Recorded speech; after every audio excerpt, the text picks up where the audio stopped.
Fala galera, beleza? Tranquilo? Então eu sou o Edson, o seu professor de História, e eu tô aqui hoje para conversar com vocês um pouquinho mais sobre a filosofia moderna, tá bom?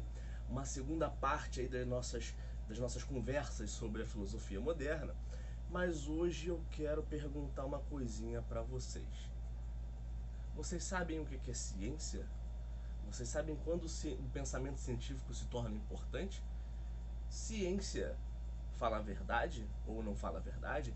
São muitas questões que estão em xeque atualmente e a gente dificilmente para pensar sobre isso, não é? Então hoje aqui com vocês eu quero conversar sobre isso.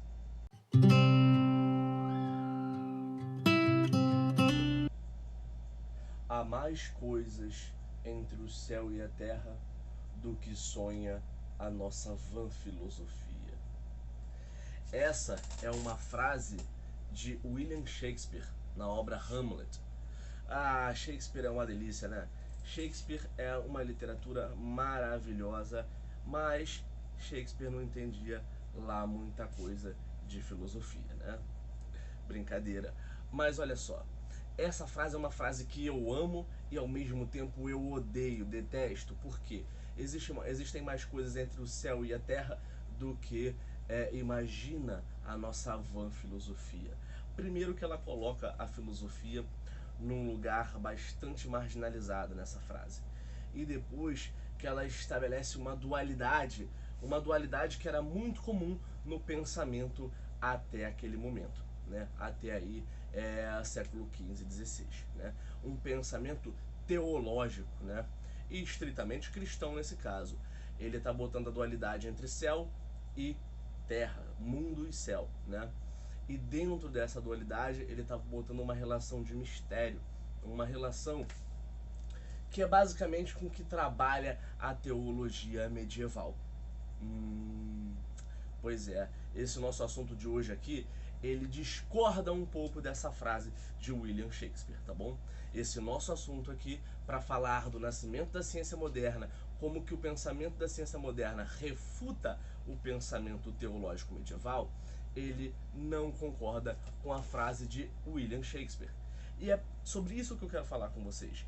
É sobre essa modernidade filosófica, e eu não digo nem filosófica, mas uma modernidade conceitual, intelectual, né? Uma modernidade que está presente em diferentes campos da vida humana. Essa modernidade, ela inaugura uma coisinha fundamental, galera, que é o uso da razão. Ela começa a privilegiar o uso da razão em detrimento dos dogmas cristãos, por exemplo. Tá bom? Claro que essa razão, essa racionalidade que vai ser trabalhada no campo filosófico da epistemologia, ela vai ser fundamental para o processo de construção da ciência moderna, tá bom? E vai ser mais tarde objeto da Revolução Científica do século XVI, XVII e do século XVIII com o Iluminismo. Né? Mas essa razão ela começa a ser lapidada aqui com o movimento humanista, né? Na transição do século XV para o XVI, com o Renascimento. É aí que ela começa sendo lapidada, tá bom? É aí que essa razão ela começa a dar novo significado para o pensar filosófico humano, tá bom? É aí que a modernidade ela rompe com os estigmas da vida medieval, com os estigmas do pensamento teológico, fundados, por exemplo, aí na escolástica de São Tomás de Aquino, né, que era amplamente inspirado por Aristóteles, né? Então a gente pode buscar, através dessa transição de temporalidade, dessa quebra de paradigmas do pensamento, a figura, por exemplo, de Cláudio Ptolomeu, né? Ptolomeu, um filósofo grego, né, que vivia na cidade de Alexandria, uma cidade egípcia, sob domínio romano, né? Ptolomeu vai basear-se em Aristóteles, né, ali por volta do século I, II depois de Cristo. Ptolomeu baseia-se em Aristóteles para fundar a teoria do geocentrismo. Para quem não lembra, galera, teoria do geocentrismo, olha o nomezinho, geo Terra, centrismo no centro, né? Então, geocentrismo significa a Terra no centro do universo. E aí é que está. Essa teoria fundada por Ptolomeu, né, por Cláudio Ptolomeu, ela vai ser refutada mais tarde por quem? Nada mais, nada menos do que Nicolau Copérnico. Em 1543, pessoal, ano da morte de Copérnico, publica não dá, né? Meu Deus do céu. Vamos lá, respira. Ele publica a sua principal obra, que vai determinar uma hipótese. Olha bem o que eu estou falando. Nicolau Copérnico publica uma hipótese. Não é uma certeza, não é uma teoria, não se configura como uma teoria ainda.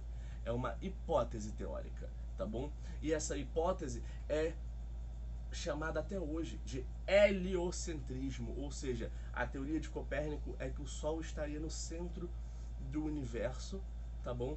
E todos os astros em volta dele estariam em movimentos circulares perfeitos, sendo então a Terra objeto periférico em relação ao Sol, não sendo a Terra o centro do universo, contestando então a teoria do Ptolomeu. Teoria essa do Ptolomeu que durante todo o período medieval foi uma teoria incorporada pela teoria cristã. O cristianismo, durante a Idade Média, que a gente já estudou isso na aula de filosofia medieval, tá ligado? Então, durante toda a Idade Média, a filosofia cristã, o pensamento cristão, ele baseou ali, ele criou seus alicerces, entre outras coisas, na teoria de Ptolomeu, na teoria geocêntrica de Ptolomeu, né? Na filosofia medieval da patrística de Santo Agostinho, né? Ou seja, foi criando seus alicerces, foi montando a sua base ideológica e se afirmando como um pensamento hegemônico durante a Idade Média, tá bom? Isso aí, gente, é fundamental para a gente entender, tá bom? Porque isso vai dar base ao pensamento cristão, vai fundamentar os dogmas cristãos, inclusive o pensamento de que existe um Criador máximo responsável pela existência do nosso planeta. E como não ser a Terra o centro de todo o universo, já que ela é uma criação divina, não é? Difícil, né, galera? Pois é, a Terra tem que ser o centro do universo porque ela foi criada por Deus. E Deus não vai criar nada que não seja perfeito, porque Deus é perfeito. A questão dessa aula não é contestar a sua ideia de Deus, a sua fé, a sua crença. A ideia é que a gente possa passear pela história da filosofia e juntos, chegarmos à conclusão de que a consolidação do pensamento cristão, que acontece no período medieval, ela toma como base essas premissas. A premissa do Ptolomeu, a premissa de Santo Agostinho, para se fundamentar como um pensamento, como uma teoria, a teologia. Tá bom? E a ciência moderna, ela rompe com essa teologia, né? Com essa teologia que baseada nos dogmas cristãos, né? Essa escolástica de Aquino, né? Vai ser rompida por Copérnico, por exemplo. Isso, galera, é fundamental, beleza? Pessoal, uma coisa que também precisa ser dita é que essa modernidade que inaugura uma completa revolução do pensamento, ela vai exatamente de encontro a um embate muito específico. Eu não disse que ela coloca a razão em evidência anteriormente? Então, essa revolução do pensamento, ela bota um embate ali, inaugura um embate muito específico. Um duelo entre a razão, a ciência, e a religião, a teologia. Esse duelo entre a ciência e a teologia, ele vai ser muito marcante, porque é esse momento, é essa mudança de paradigmas que a filosofia moderna inaugura, que vai trazer uma separação, né? Que vai criar uma linha ali de separação entre a religião e a filosofia. Perdão, entre a religião e a ciência, tá bom? Nesse momento, a ciência e a filosofia ainda são coisas muito ligadas, muito interligadas, coisas dialógicas, né? Depois, mais tarde, nós vamos ter também uma separação entre a ciência e a filosofia, né? Uma quebra de paradigmas, mas até aqui não. Até aqui, o que a gente vai observar é uma separação entre a religião, a teologia e a ciência. E essa separação, ela é muito importante, pessoal. Porque é a partir daí, como eu falei anteriormente, que a gente tem a libertação dos dogmas, né? E essa libertação ainda não acontece por completo, tá bom? Mas já há um princípio de liberdade em relação aos dogmas cristãos. Cada vez mais, né, numa linha crescente, gradualmente, a gente vai ter as sociedades ocidentais se desvinculando desta forma teológica de pensar o mundo e se vinculando cada vez mais a uma forma científico-racional, uma forma metodológica. E é isso aí que está ligado a um dos fatores que a ciência moderna inaugura, que é o método científico, pessoal, né? O método científico, a galera das exatas aí vai poder se apropriar um pouco, não digo melhor, mas um pouco mais tecnicamente desse conceito, mas o método científico, ele é um ponto-chave da revolução científica ali que atravessa o século XVI, XVII, né? Predominantemente no XVII. A revolução científica, ela vai trazer à tona esse método científico que é baseado em 3 pontos principais, né? 3 alicerces fundamentais: a observação, fundamental, a experimentação, isso é importantíssimo, que aí tá ligado àquela aula de empirismo que a gente teve aí na filosofia epistêmica, né, no estudo da epistemologia, certo? Então, observação, experimentação e mensuração. É preciso observar determinado fenômeno, é preciso experimentar para comprovar se as teorias, as hipóteses estão corretas ou não, hipóteses essas que surgem na observação, e depois é preciso mensurar a tua experimentação para poder observar se as respostas dessa experimentação, dessa experiência, elas corroboram ou elas discordam das tuas hipóteses. Esse método científico, galera, vai ser fundamental, vai ser a forma com que vai se produzir ciência a partir de então. E é utilizado até hoje, né? É utilizado até hoje. De certa forma, até hoje funciona assim a escola também. Funciona muito dentro desse modelo a forma com que a gente aprende na escola, na sala de aula, né? Dentro do que a gente conhece ali como método científico. O que eu quero trazer para vocês é que essa revolução científica, ela vai fortalecer ainda mais esse duelo entre a razão e o místico da religião, né? Esse duelo entre a ciência racional e a teologia religiosa, né? Esse duelo vai ser fortalecido, dando muito mais aporte para a razão. A ciência vai inaugurar isso, e mais tarde isso vai ser aprofundado, isso vai ser mais largamente defendido ainda na filosofia iluminista, que a gente vai estudar aí nas aulas seguintes, tá bom? Então, fica ligado. Isso aí, galera, tem que estar bem tranquilinho para vocês, tá bom?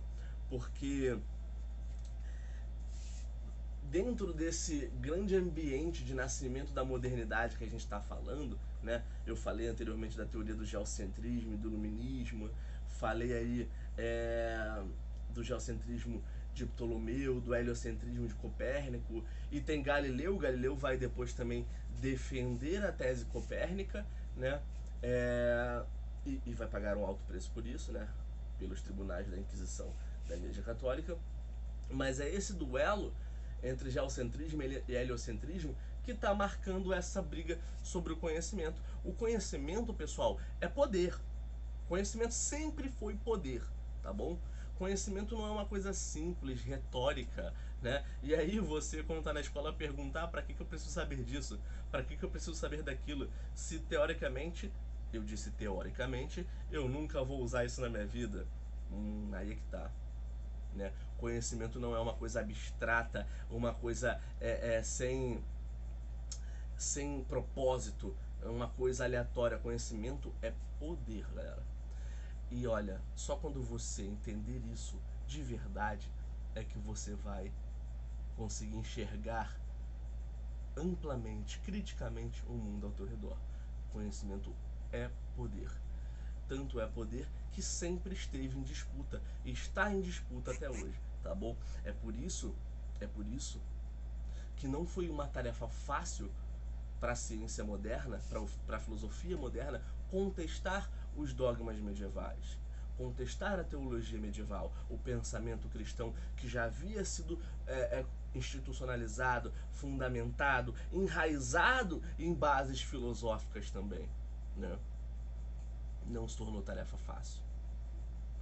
Mas a ciência assumiu um lugar de importância, né? Um lugar de fundamental importância para o mundo moderno, tomando o lugar da religião. A ciência passou a explicar ao mundo o que antes era feito pela religião. E aí a minha pergunta é: mas será que de todo modo a ciência está certa? A ciência ela traz pra gente uma verdade pronta?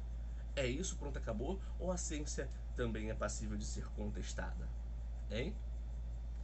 Esse é um questionamento muito importante. Muito importante, eu diria fundamental. Mas esse a gente vai discutir na nossa próxima aula, tá bom? Que aí a gente vai falar da diferença entre filosofia e ciência. Beleza, galera? Ó, espero que você tenha entendido, espero que você tenha curtido a nossa aula, tá bom? Fiquem bem, bons estudos. Beijo nos corações.